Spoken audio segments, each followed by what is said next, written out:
Bonjour à toutes et à tous, j'espère que vous allez tous bien. On se retrouve aujourd'hui avec une nouvelle revue de presse. On va parler de plusieurs sujets, les amis. On va commencer par Patrick Abiroa, les amis, qui a fait un classement des meilleurs 77 kilos FR, s'il devait avoir un tournoi, etc. Qu'est-ce qu'il en pense? On va regarder Faresiam qui est en sparring avec Kamaru Usman et Justin Gage. On va parler de Jack Paul, les amis, qui tacle Francis Ngannou. Il continue. Il vient de se faire éclater la mâchoire et il continue à l'ouvrir. Hier, j'ai vu, il a touché 98 millions d'euros et Joshua 90 millions. Est-ce que l'info est bonne? Je ne sais pas. Au début, j'avais vu qu'ils avaient partagé à peu près 90 millions de dollars à deux. Mais hier, j'ai vu autre chose, etc. Donc voilà, après, c'est sur Internet. Moi, je suis pas banquier, je suis pas leur banquier, je sais pas exactement. Mais quoi qu'il en soit, même s'il a touché 40 millions ou 50 millions d'euros, c'est des sommes de malade. Donc là, il a ses comptes en banque plein à craquer, mâchoire cassée, etc. Il continue. Il veut vraiment qu'il y ait un accident, à moins qu'il aime ça, en fait. Peut-être c'est son kiff d'avoir mal. Il y a des gens, ils sont comme ça. Peut-être c'est vraiment son kiff, il y prend du plaisir à, à se faire goumer. J'en sais rien, moi, vous avez capté. On va parler de Jordan Zebo. Bref, on va faire un petit peu le tour de l'actu, les amis. On commence tout de suite, justement, comme vous pouvez voir à l'écran. Patrick Abiroa, qui parle justement de tous les 77 kilos français, du moins, les plus connus et les meilleurs actuellement. Je pense que ce sera un combat dur, mais je me vois m'imposer quand même. Ouf, c'est compliqué à dire.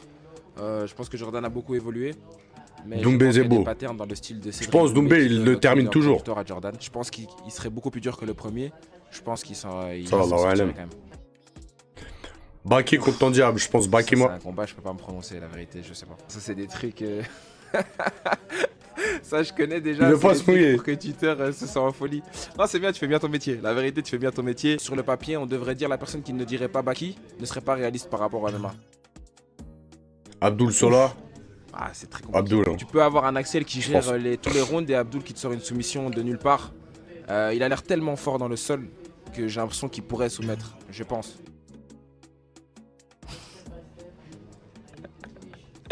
Cédric Doumbé. Mais vous avez vu là, ils ont posé la question, enfin dans le tournoi, Cédric Doumbé contre Patrick Abiroa, et il dit quoi? Avec modestie, il dit Doumbé. Bon les gars, j'étais revenu sur ça, parce que là, ces temps-ci, là, depuis que Patrick, il a KO'té Joussé, il y en a plein qui disent, ouais, on veut voir Cédric Doumbé, Patrick, etc. Les gars, arrêtez de rêver. Après, Patrick, il a du punch, c'est-à-dire dans un combat, oui, si Patrick touche Doumbé, il peut le coucher. Mais sur le papier, techniquement, etc., tactiquement, etc., Doumbé, les gars, c'est l'un des meilleurs strikers mondiaux, d'accord? Donc oui, Patrick Abiroa, n'oubliez pas, il est au début de sa carrière, il a des capacités, etc. Mais niveau striking, les gars, techniquement, il a rien à voir avec Doumbé, ok? Après, oui, encore une fois, dans un combat, tout peut arriver. Bien sûr qu'il peut coucher Doumbé, bien évidemment. Mais sur le papier, les amis, voilà, Doumbé est nettement devant, les gars. Donc là, il dit par modestie, je pense, c'est... Après, peut-être que je peux me tromper. C'est par modestie et peut-être qu'il se dit, oui, Doumbé est meilleur que moi, tout simplement. Il n'y a aucune honte, hein, les gars. Patrick, il est jeune. Hein. Doumbé, ça fait que depuis 2013-2015, il a commencé sa carrière. C'est un ancien Doumbé, d'accord? Donc voilà, j'ai trouvé ça plutôt gentleman de sa part de dire Doumbé. Baki Ouf. contre Abdul, je pense Je Abdul. pense Hein. qu'au sol, peut-être Abdul. Et Abdul Doumbé, Abdul. Je pense qu'au sol. En fait, sur le papier, je pense que c'est Abdul. Après, avoir comme Cédric peut connecter. Mm. Je peux connecter Cédric. Baki peut contrôler Abdul. Walid Andia peut créer la surprise. Axel Sola peut nous rouler tous dessus. On est tous. on continue les amis, il y a un petit jeune, il a voulu tester son entraîneur, il semblerait que ce soit son entraîneur, son coach, et il a voulu le prendre en traite. Et on va voir en fait la réaction du coach, comment il s'en sort, s'il s'en sort ou pas, etc. etc. Donc, bah j'ai bien aimé, hein. Il faudrait que tous les coachs ils soient testés comme ça les gars. On regarde. Voilà. Il essaie d'enlever la main, et bam.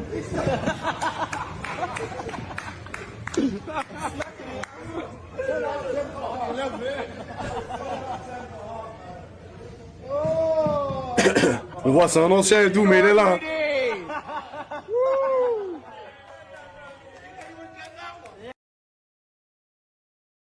On continue les amis avec Islam Makhachev pendant qu'il y en a qui crachent leur haine sur les réseaux sociaux, en interview, etc. Je sortirai pas de blase. Parce qu'on a toujours hein, les petites groupies, ils vont venir, ils vont se fâcher. Ouais, tu parles que de lui et tout. Bah, il y en a, ils sont tranquilles.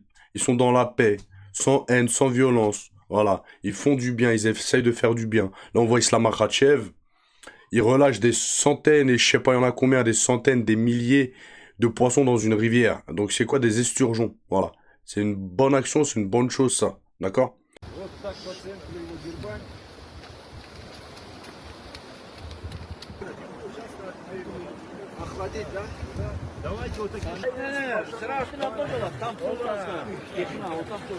Не, мы там шлагбаум поставим. Шлагбаум поставим.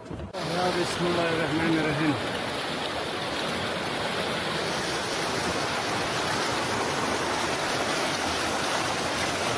Вот они, вот. On continue les gars avec Strickland, qui a fait un sparring avec Michael Pereira, The Trompette, The Big Trompette. Donc ça va, ça s'envoie assez, donc on regarde les gars.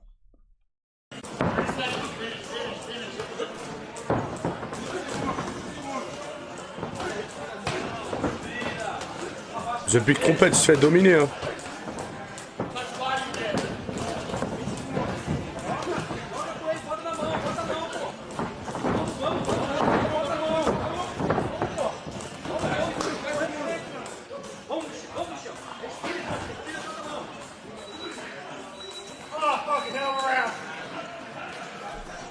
On continue les gars avec un petit sparring entre Justin Gage, Kamaru Usman et vous allez voir qu'il y a aussi Faresiam qui s'entraîne avec eux. Donc on regarde les gars.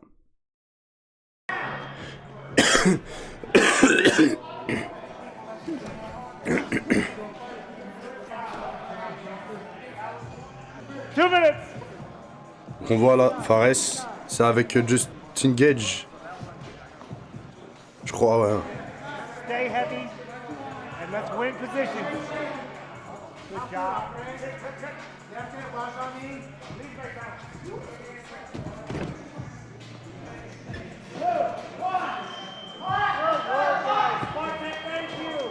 Donc là potentiellement il s'entraîne pour son combat contre Paddy Pimblett les gars.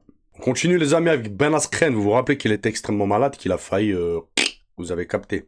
Et là on voit déjà physiquement il va beaucoup mieux, il a repris du poids, etc.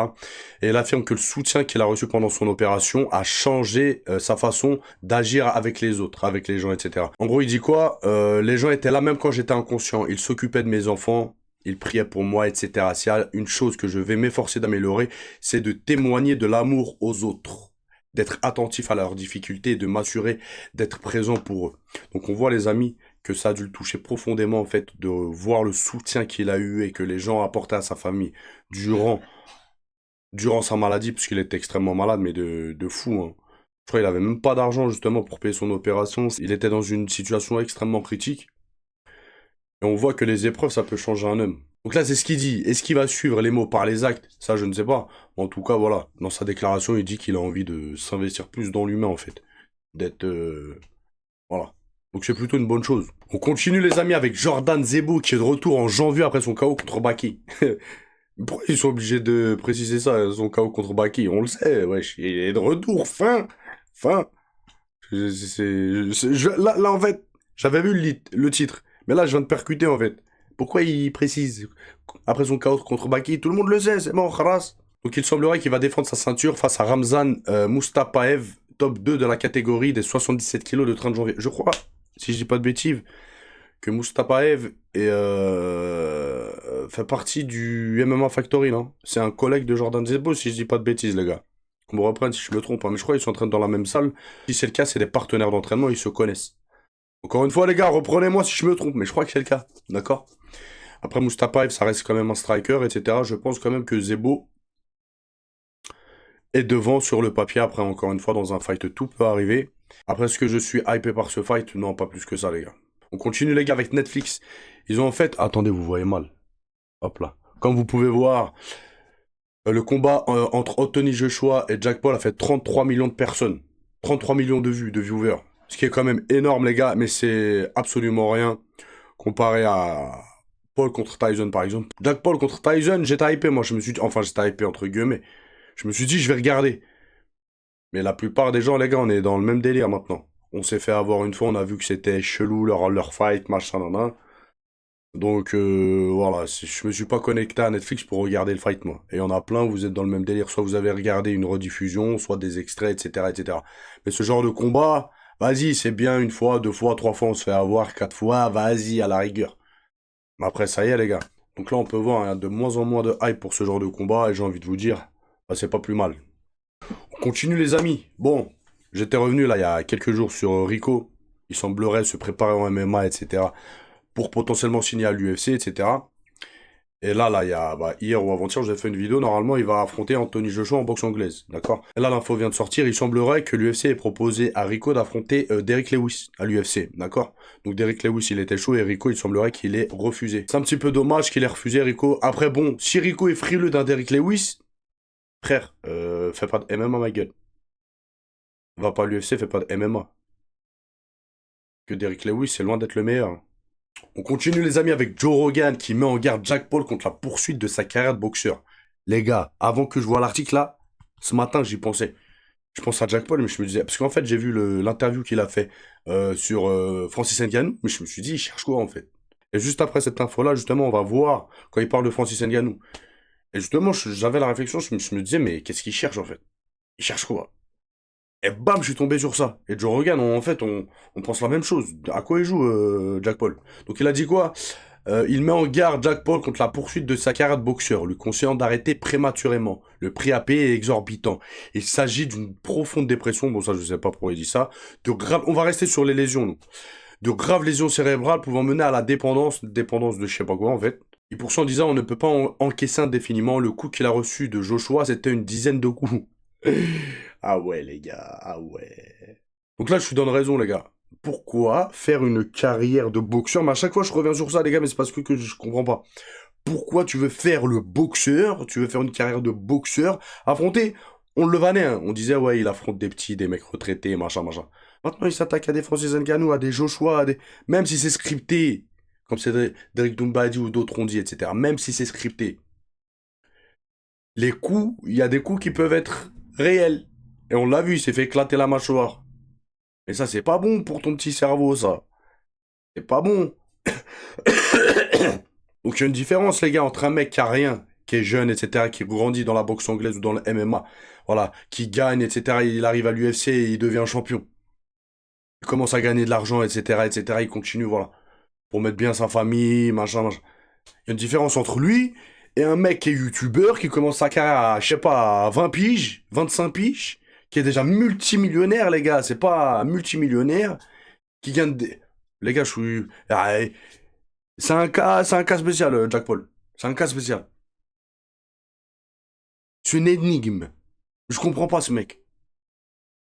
Il y a personne, il y a pas son grand frère pour lui dire vas-y arrête tes bêtises, il y a pas sa daronne, il y a pas... Lui dire arrête, stop, stop, tu stoppes là tout de suite. Et comme vous pouvez voir, justement, il veut affronter Francis Ngannou. Donc là, Jack Paul, il a fait une interview sur la chaîne de son frère, je crois. Et il a dit quoi? Il qualifie Francis Ngannou de fragile et souhaite l'affronter prochainement. Il a dit quoi? J'ai dit à tout le monde que je ferais mieux que Francis. Bon, ça, tu peux pas le savoir. Tu peux pas le savoir à moins que ce soit scripté, le bail. D'accord?